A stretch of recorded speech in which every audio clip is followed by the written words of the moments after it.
Hey, welcome. I got a damn good comic book for you here. I got a damn good comic. Battlechasers, number 6. I was talking about this one in conjunction with J. Scott Campbell's Danger Girl. And I think in some of the videos I've talked about kind of comparing the two, I was like, who did I like better? Did I like Joe Mad on Battlechasers, or did I like J. Scott Campbell better on Danger Girl? And oftentimes it's just kind of a toss-up. And you honestly, there's no reason to think that a person has to absolutely define one as better than the other. If you're kind of unsure, you can love them both equally, right? In retrospect, like, this is only issue 6 of Battlechasers, and it goes up to 9 as far as the original run. J. Scott Campbell's Danger Girl went to issue 7, and I finished reviewing that series a couple months ago, I think it was, by the time I got to issue 7. And that kind of just tells me that, yeah, I think I enjoyed Danger Girl better than Battlechasers, because I was way more interested in going over those books. I was like excited to share them. One, because, it's good content for the channel. People like the books. People like that creator, that artist. But I enjoyed them, and I was enjoying a lot going through them and just kind of revisiting Danger Girl. And I'm like, I'm only on issue 6 of Battlechasers. I must not be in a big hurry to get through this series. And I guess that's the honest truth. I think it's great. Joe Mad is amazing. I've talked about him at length, how good I think he is, his art, the comic. It's just freaking great stuff. But ultimately, I guess I'll have to put Danger Girl as better than Battlechasers. But enough about that. We've already done Danger Girl. We got to get into Battlechasers. So the last one we looked at was issue 5. My brother was with me. We talked about that. And issue 5 was basically like the end story of like the first initial story arc of Battlechasers, where we're introduced to everybody, we meet the characters, and kind of start to understand who they are and what they're doing and why they're doing it. And it kind of ended with the main conflict that was set up as resolved. Now it's issue 6. It's time to move into the future. What else is going on? Now, there are plenty of plot points that were brought up in the series previous to this that were still like we're leading into other things. Not everything was wrapped up and it's done, it's over. But it's always an interesting thing. It seems like a lot of these creators get an idea, and like, I have this comic I'm going to do. I'm going to do Wildcats, or I'm going to do Pit, or I'm going to do Max, or whatever. And they have like the initial storyline, and they get through it, and then it's kind of, it's a big money maker for them. It's their series. It's what people want to see. And then a lot of times it feels like, often, where they don't know where to go now. Like, Jesus Christ, what's next? Now I can't. It's almost like you have to start over. You have to start setting up the next thing. And very few creators, in my opinion, feel like they knew exactly what they were doing and exactly where they were going. I don't exactly feel that Madureira on Battlechasers here had a complete concept from beginning to end. Like J. Scott Campbell, Danger Girl, he 100% did. He had like a beginning, middle, and end. Pardon my hiccup. A beginning, middle, and end. And he knew exactly how to tell the story. And I was talking about those books. I referred to them as perfect comics. They're just the perfect balance of the right artist on the right book and for the right time. And it's just a wonderful adventure that you can read as a complete story, and it ends on a satisfying note. None of those elements apply to Battlechasers exactly, especially the beginning, middle, and end, and it ends on a satisfying note. It just kind of feels like he's kind of wandering around here a little bit. I don't know. It's just me guessing. But yeah, Campbell knew what he was doing. Eric Larson on Dragon, he 100% knew what he's doing on Dragon. He knows exactly where he's going with that book. I don't think any of the other guys did. Jim, Todd, Rob, Mark. I don't know that they had the foresight to understand that if this book is going to keep going, you got to have stories ready to go. You got to know where you're going with that. Anyway, enough of my yapping about this. So yeah, we're getting into kind of future story points. So we start out with Nolan, the old magician guy, and doesn't tell you up front. Like, you have to figure this out as we go through the book, but Well, I mean, he is in bed, but he's dreaming. And he's having these horrible nightmares about people who he's fucked over or have been fucked over or something bad has happened to them. And he's having these horrible nightmares where they're coming after him. Excuse me. I'm also kind of paying attention to something that Joe Mad does, and this is to his credit.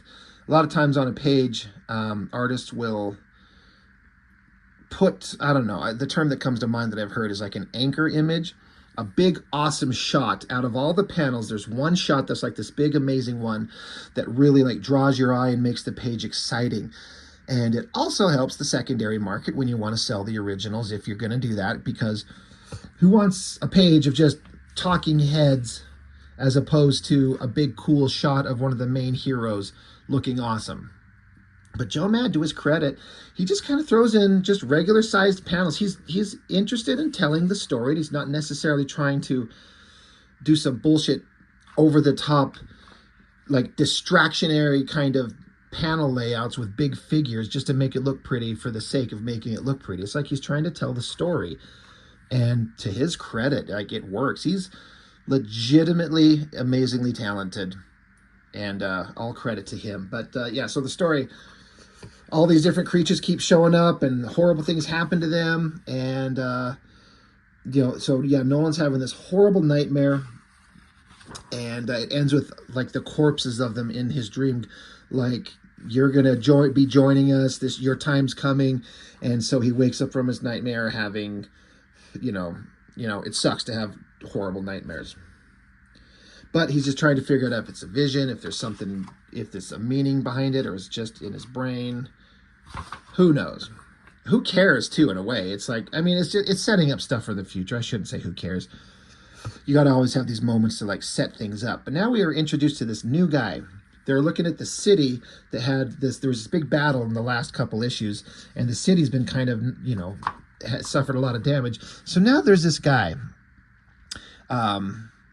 He's sitting here saying, we see the back of him, he says, the sheer power it must have taken to cause such devastation, power that I, Sebastius Nefar, shall soon possess. So, okay. Coming up with names for people is hard, no doubt. But when your last name is Nefar, as in nefarious, I think he's a bad guy. I could be wrong. But he's there, and he's getting a room, and he's got these two giant henchmen that are with him, and this innkeeper or whatever is explaining to him some of the stuff that was going on, that including there was a little girl that had the gloves of Aramis himself. And if you've been reading the books, you know what those are. These giant gloves that this guy, Aramis, used to have that gave him Hulk-like power. He's dead, presumably, and his daughter, a little 10-year-old kid, wears those gloves. So the interesting kind of juxtaposition is a little tiny 10-year-old girl wearing these giant gloves. It gives her the strength of the Hulk. But everyone wants those gloves because they give you great power. So they get into the little hotel room. What's funny is the first time I see this panel right here of this kind of elevated shot looking down on this guy with his cape, I'm like, I feel like I saw a panel just like this in one of those Age of Apocalypse.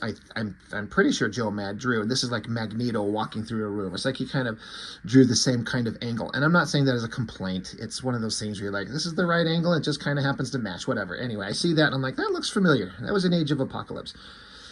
But then these big dummy bodyguards of his, they talk like they're idiots. They're like, Mr. Nefar, Grob was wondering here that now that we're inside, can we please get out of these forms? And the guy's like, all right. So Nefar here pushes a button on his little, or no, the henchmen push a little button on their outfits, and they transform back into these wolf creatures that we've seen in the book before. And they still talk like idiots. They're like, we not fail you. You can count on us. The other one's like, yeah, wait, what we supposed to do again? The guy's like, nothing. And he's like, nothing? Me not get it. Like, they're a bunch of idiots. It's fine.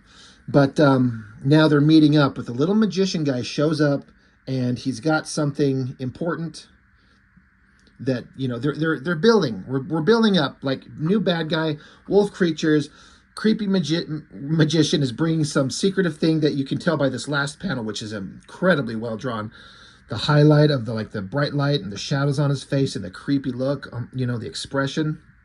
Like, we're setting up the future. Bad things are happening. creepy villain characters are drawing their designs against everyone else on the planet, and our heroes are obviously going to be called into battle because that's how this goes. And then we cut back over to Ryan Del Soya. He was like this prisoner. He's like a nobody character. But here he is again in issue 2, I think. Red Monica, hair of red and tits of huge.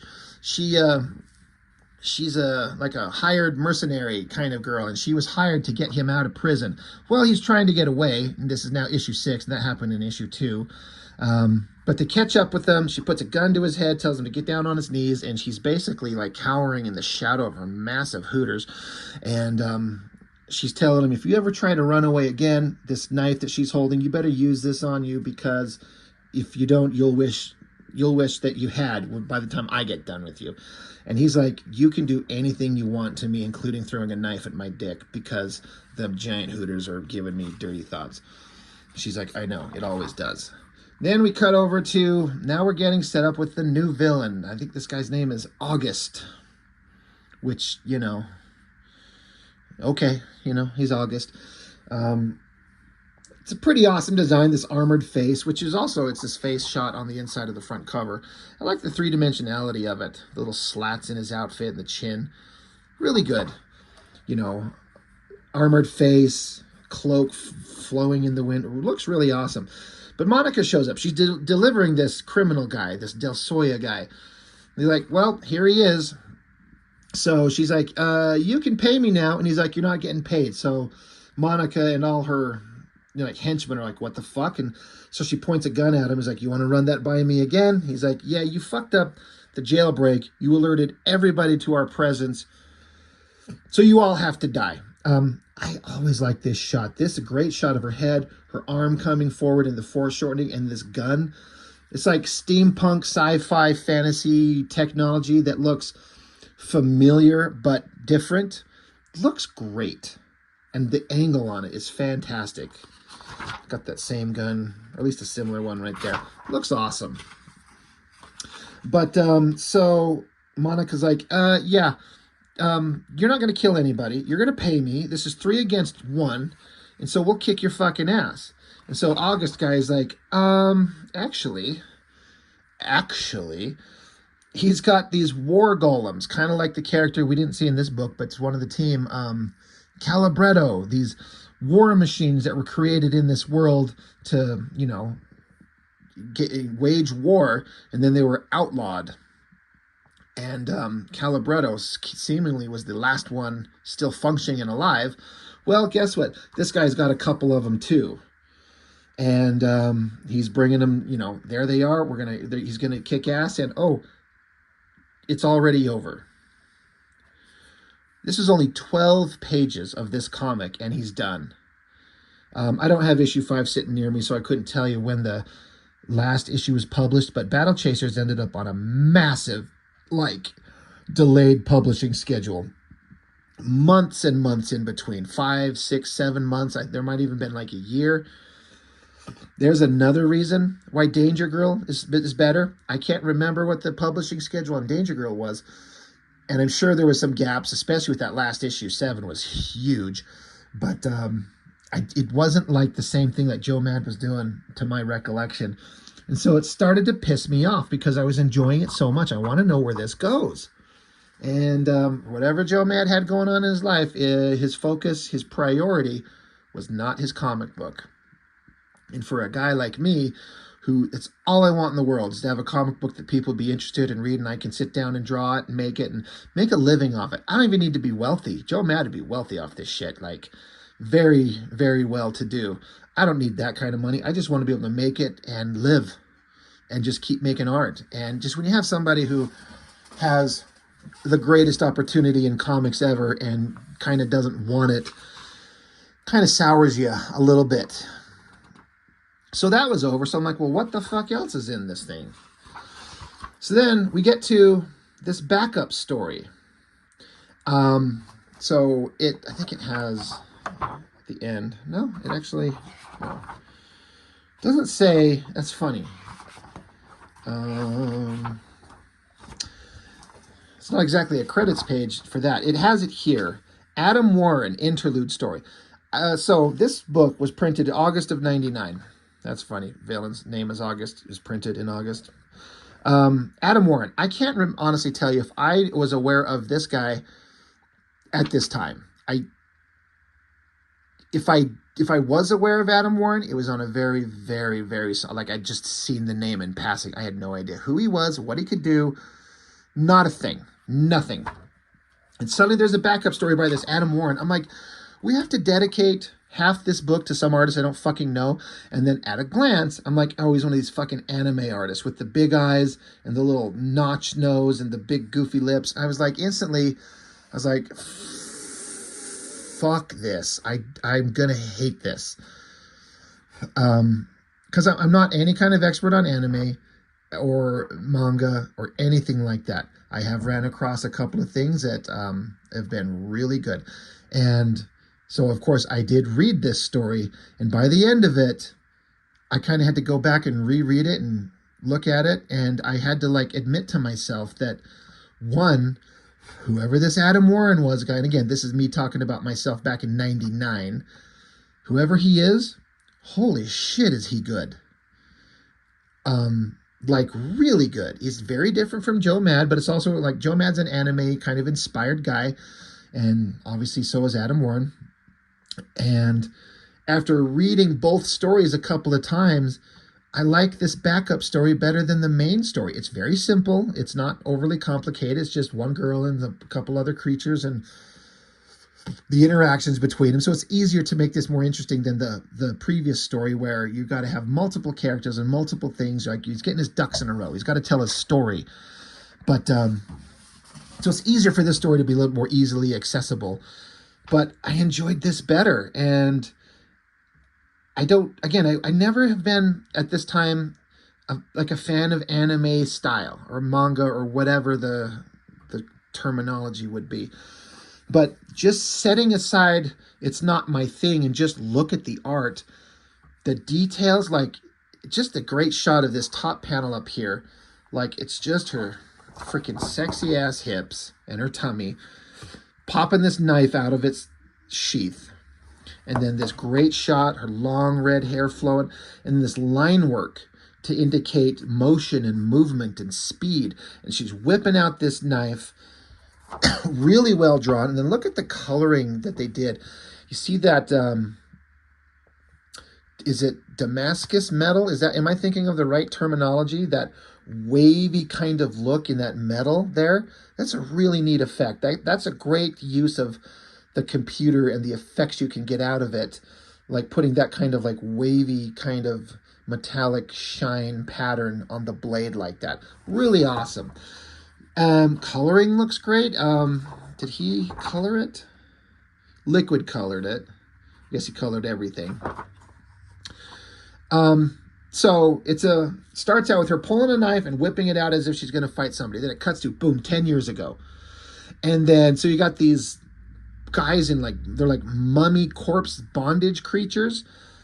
And they're showing like the dialogue. Who wrote this? I'm guessing Adam Warren wrote it. It says interlude story. It doesn't say story pencils inks. It just says interlude story, Adam Warren, and then someone else colored it. So I'm going to assume Adam Warren wrote this. But these zombie creatures have like this funny way of talking, and the way they spell it out. Instead of saying behold, they say B-E-E-H-O-L-D. So they emphasize a certain like cadence in their phrasing and their words. The verbiage. It says, behold the holy blade of torture. So it's this knife, presumably the same one here. It's kind of old and got some rust on it, no handle on it. They're like, encrusted with our holy prophet's sanctified blood. And the other creatures in the back are going, holy, holy. And then they're holding it up for all these other people around them, part of this cult or whatever. They said, kiss the holy blade, taste his holy blood. And then this one character's like, I will kiss the blade. I was instantly like, okay, this is actually kind of entertaining. It's ridiculous, but it's funny. It's kind of awesome. So it's 10 years ago. So we go from opening page to 10 years ago. Weird mummy zombie bondage creatures, whatever the fuck. And then The one creature is kissing the blade, and then poof, flash of light, shrinks down, and it's Monica. It's Red Monica as a kid, 10, 11 years old. So it gives you kind of an idea of her age, what she's supposed to be, in the previous story when she's got gigantic knockers. So if it's 10 years ago, she's 20 or 21, I'm guessing. So there she is, and all the zombie creatures are like just staring at her. And she's like, I could have sworn that spell was supposed to last at least 20 minutes. So now the zombie creatures freak out, and she's like, haha, boom. Then we get a shot of some exterior view of their home, and then a giant explosion, boom, and she's running away, and they're yelling, thief, filthy little thief, we will kill you, little thief. Again, this dialogue, it's just so fucking funny. So she's stealing the knife from these zombie creatures, and she's trying to get away. They're like, kill you dead, throwing grenades, shooting arrows, all the action and movement and motion. I started to understand these artists that do this manga style with just the approach to drawing this very different from traditional Western American comic books, with the motion lines and the energy, that masters of it just have something that American comics did not. And I started to understand it after seeing this stuff. Shooting arrows, throwing spears, they're all flying at her. Hundreds, thousands of spears. And she's like, lucky, I'm lucky, I'm lucky, I'm lucky. She's screaming. And then what a great shot as she just, grenades, explosions, arrows, spears just landing all around her. The body language of her kind of like still running, but stopping and trying to duck, but keep moving as all these things land around her. Do. And she stops. I'm like, whoa, I really am lucky. Boom, she's got to keep running. And they're like, we'll torture you, thief. And she's running. There's an opening coming up. And we see on the outside of this opening, to let you know that she set it up, there's a tripwire connected to an explosion. And there's a little heart with an M, a red heart with an M, to let you know that Monica set it up. Like she puts her signature on her trap. So she jumps over the wire. The zombie creatures trip the grenade, explode the opening, crashes it down, trapping them so she can get away. So she's smart, she's fast, she's inventive, little 10-year-old kid. Cut to, now she's somewhere else, so she's asking somebody, like, what do you give me for that? And so there's this weird creature design, this like lizard thing wearing a robe with severed heads around his neck like a necklace with glowing eyes. And then some weird shadowy creatures in the background, really cool. And the lizard says, translation, a holy relic from the sadomasochism torture cult. Masterful larceny from a thief only half grown. So this lizard creature is saying, hey, you stole a pretty awesome relic and you're just a fucking kid. And he's like, I mean, right? You are a kid, right? He's like, or is that mammal body of yours starting to mature? I can never tell with you warm bloods. And then she's like, I should hope not, you big scaly perv. Look, I'm a thief. I mean a thief. I like this how she says, you big scaly perv. Like, she's got a very childlike way of speaking. And I like it. And so here she has, this is this funny little thing they throw in here where she's sitting here. She's like, if I developed hips or whatever, and she's sitting here gesturing like her titties. She's like, if I ever developed hips or titties or whatever, they just get in the way. I hope my mammal body never matures. So the irony, it's a little on the nose, but why not? It's just a Battlechasers comic. But she's implying she doesn't want to have huge tits. Oh, well, guess what? And an interesting thing, I guess I should make sure I point out, is that lizard creature, these severed heads around his neck, they are the ones who are speaking, not from the lizard's mouth itself. He's the creature thinking, but the heads are what's actually speaking. So that's really creepy. So one of the heads is like, I'll imagine you'll cope, Monica. Now about the knife, the cult that you stole it from, he says, I'm afraid it's currently of little interest on the collector's market. So she's like, well, hey, this is a holy relic. It's got to be valuable for its magical powers alone. And I really like this explanation that they give. The guy says it's a good way of like thinking about it. They're like, it has no magical powers, you silly mammal. This knife is holy because to the cult because they, quaintly enough, tortured one of their prophets with it. It's sacred, not magical. There's a difference. She's like, oh, well, shit. They're like, I could give you 10, 20 crowns for it. And she just kind of keeps it. She's like, no, I'll just keep it as a souvenir of the early days of my career, I guess. And I'll treasure it always. So she's got the knife. It's kind of rusty and ugly. And then we cut to back to the first page, the first scene where the knife is in great, fantastic shape. And boom, she's putting it in the hands of the same cult. She's all grown up 10 years later. So the idea is that they don't know that this is the kid who stole it. And she's like, that's one tested, genuine, holy blade of torture for you and one wee little fortune for me. And of course, they're like, thank you, big chest lady. Thank you. I think it's funny that they call her big chest lady. They should just have them say big tit lady. That'd be. I appreciate that Adam Warren, who's good at drawing sexy women, and I think he's got a career that's known for doing sexy girl stuff. Like, somebody correct me. He gives her big enough boobies, but they're not gigantic soccer balls like the way Joe Mad draws her. I'm not saying that as a complaint on either one of them. It's just an interesting kind of like, he reins it in a little bit more. It's fine. It's fine. Anyway, thank you, big chest lady. Thank you. So then she's walking away, and they're all in the back, just so glad to have their holy, sacred knife back. She's walking away. Took me 10 years, but I finally made some knife on that. Finally made some money on that damn knife. Hello, precious platinum ingots. They're back there. The holy knife is returned, huzzah. Then she's thinking to herself, she's like, I actually kind of liked that knife. Good balance. It was always lucky. She's like, I could always steal it back from these cult jackasses while, of course, keeping the poor sap's money. So she's like, she got the money, but she's like, it's been with her for 10 years, and like, I kind of like that knife. So then it flips over. She's like, well, after all, I stole that knife back when I was just a little unskilled little girl thief. Now this time that I'm a grown-up master thief, the cult will never know what hit them. This will be easy. And then a boom, of course, she's right back in the same situation she was, running away from explosions, arrows, spears, and they're chasing her. Thief, die, thief, filthy thief. She's like, maybe not. And it ends just with a close-up on that blade saying the end. You get another cool shot of that awesome kind of etching in the blade. So I was suddenly an Adam Warren fan. I'm like, okay, I like it. I like who he is and what he's done.